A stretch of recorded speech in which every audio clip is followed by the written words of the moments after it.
time. Rara Thomas for Mississippi State has intends to enter the transfer portal. I guess he can't officially do it until Monday, but he announced his intentions to hit the portal. Mississippi State's leading receiver this past season. So for yardage. For yardage. When you have a string of players sticking around on the defensive and the offensive side of the ball, because Griffin, I guess, just announced that he is Tulu Griffin, or signed his deal anyway. Yeah. His social media presence tells you he wasn't going anywhere anyway. But either way, it's after everybody.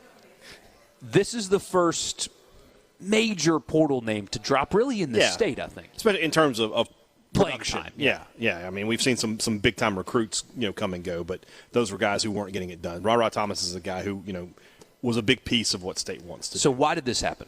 It is as simple as NIL.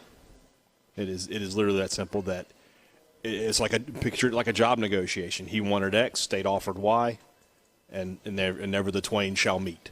And so Rara Thomas will go into the portal.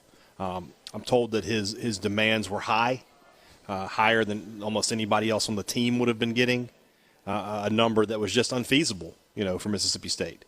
And it's not a question of State didn't have the money to do it. It was a question of it's two parts. It's one.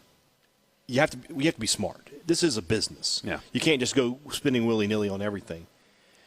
And then two, I mean, these guys are friends, right? So if Rara Thomas gets X and Tulu Griffin gets Y and Rufus Harvey gets Z, and then Rara Thomas says, well, I got this, they're going to come back, well, why didn't I get this? Rufus Harvey's going to say, I had the most catches on the team.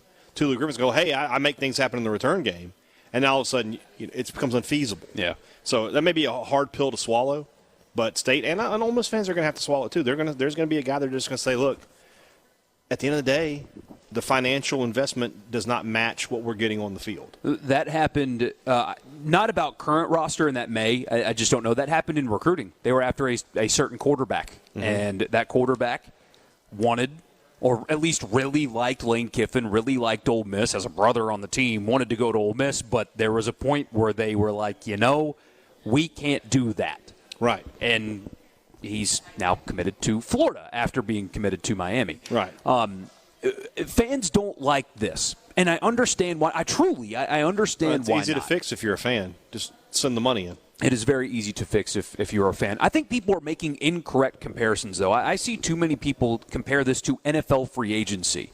Yes. You are in the right neighborhood, but you're knocking on the wrong door. This isn't NFL free agency. This is Major League Baseball free agency. Because in the NFL, everybody's got the same amount. Yeah, there's no cap here.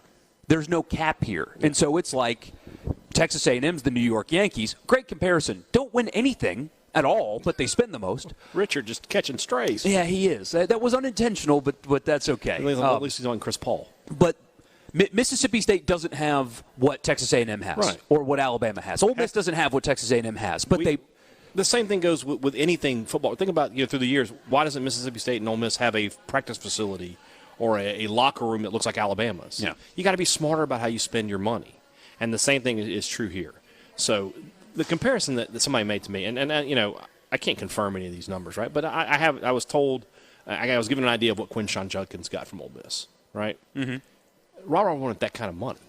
It is rumored, I don't know if it's true or not, they will not release this number, but it is rumored that the deal is worth $500K. That is a rumor. I have no idea if it's true. But here's the truth of this It could be less. I don't know. Quinshon Judkins is worth that number. He is the engine that makes everything go at Ole Miss. He is the superstar. He's going to carry the ball. He's going to touch the ball 25 to 30 times a game. Yeah. Rara Thomas might touch the ball 30 times in 5 games. That's not worth – and so when people say, well, I hear he's going to Ole Miss, I'll be totally honest with you, Michael. As a State person, I kind of hope he does. Because if he gets that deal from Ole Miss, they're tying up 10% of what they've said they have in NIL in 2 guys. That's poor business. There's no way. That's poor business. And so they need a wide receiver. And that's not to say he can't go to Ole Miss. He might go to Ole Miss. He might just decide he wants to go there despite – I don't know. Mm-hmm. But I am saying that if the numbers that I was told were correct, Ole Miss can't tie up 10% of their entire NIL fund into 2 guys. They wouldn't do that. You can tie up 5% in Judkins because he's worth it. But 10% in a receipt, there's no way you can't convince me that you can't go in the portal. And look, I've always been a big Rara fan, If you go back and look at my Twitter from his freshman year, even I was like, this guy is an NFL guy. I think he is an NFL guy.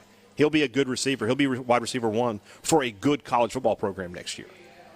But to Mississippi State in their system, with the way they bring guys in and out, the way they rotate guys, it's just not worth it. Mm-hmm. It's just not worth it. So it's a big loss. Don't say that it's not a big loss. But it's a guy that you can replace. Yeah. So we get a message, he's going to Georgia per the Georgia mods. I have heard Georgia as a potential landing spot. And that kind of illustrates when you're talking about business. It's obvious. I mean, we can talk about this openly and transparently. Georgia has more money to spend on recruiting than Mississippi State. They just do. They simply do. They did before NIL. They let it sit last year. They didn't take a single transfer. That's crazy. They are now. Yeah. They will now for sure. But that's the – so if you're Mississippi State and you're – I mean, we can be open about this too. If you're the coaches that are helping figure out how the money should be distributed per player, who is worth that kind of money? One, albeit very good, wide receiver, or 5 recruits. Yeah. Or 5 guys in the portal that may not have that SEC experience, but that are in positions of need. You need a cornerback. Yeah. State brought back 5 experienced defensive guys this week, right? Bookie Watson, Jaden Crumedy, Jet Johnson, Colin Duggan hasn't declared yet, but Nathan Pickering and Jordan Davis, right? Who's more valuable, 5 or 1? Mike, I'm not going to go the Robert Baratheon route and bring the fist. I'm not going to do that. So, Mike in Oxford, Texas, and says Judkins signed a 2-year contract for about $20K per month. If that's the case, then worth it. And some fans don't like hearing that. Oh, he's just a college kid. The scholarship should be worth it. I get that. I really understand that line of thinking, but arguing that's kind of a waste of time because it's over now. Players can get paid. Yeah. And Quinshon Judkins directly attributed to wins on the field for Ole Miss. Ole Miss won games because he was on the team, and presumably they will do it next year. People are going to buy tickets to Ole Miss games to watch Judkins play. The value he brings national publicity. Yes. I mean, he will be a preseason Heisman. He will have Heisman odds going into the season. Yes, I agree. They're going to take him to media days, and everybody's going to want to talk to Judkins, and they're going to talk about Heisman stuff with him. And so it feels wrong to some people that we're having this conversation about Mississippi State's losing a receiver because he wants money and they don't feel like he's enough. If Hadad sources are correct, and I believe that they are, this is the reality, though. So embrace it or else, because it's not changing anytime soon. But the thing is, as we talked about yesterday, NIL helped Mississippi State keep a high-level defensive front 6. Yeah. A high-level one. Pre-NIL, some of those guys and they will go into the portal, and they will find a wide receiver, and he will deliver 40 to 50 catches, 500 to 600 yards, 5 to 7 touchdowns, the same way Rara Thomas did. Happened last season. Or, Justin Robinson will step up, or Tulu Griffin will pick up some more. I mean, they have talent on campus, and they have guys in the portal. Somebody said, I don't know if this is totally accurate. When they say wide receivers are a dime a dozen in the transfer portal, that's a little bit harsh because there are some good wide receivers out there that are better than the rest. But he's right in that 2 years ago, who knew who Mekhi Polk was? Nobody. And then he catches 100 passes.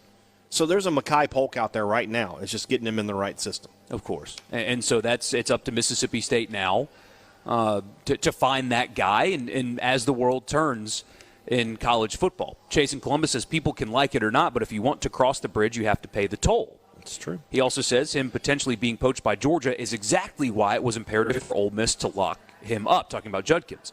Every year, State and Ole Miss have guys close to that level. The bigger money will come calling. It just is what it is. Matthew in Oklahoma says, does Notre Dame do NIL? Yep. Wondering about Drew Pine. Yes, they do. They do. He hit the portal today. I think, and here's the thing, that some guys are still going to go into the portal because of their situations. Yeah. They feel like, they can get more playing time. I'll just go ahead and get – I don't know about the portal for this, but I was told today that Mississippi State's running backs, Dylan Johnson and Jaquavius Marks, they have some questions, but their questions are about – not about NIL because that's been taken care of. Their questions are about, Coach, are we going to run the football? You saw what happens when we run the football. Those are fair questions. So. Donald in Oxford says, and guys, this whole NIL is about to get nasty over the next 5 to 10 years. Knew it was coming, and 2022 was the first year I haven't attended a game since '93, navigating towards the NFL. Huh? And I understand that. I do. I keep saying that. I understand. I do. But college football is having an incredibly good ratings season for what that's worth. And because of the transfer portal, or maybe not because, correlation doesn't always equal causation, but it felt like there was more parity in college football than we've had in the playoff era. Maybe it has something to do with that. It's an interesting conversation.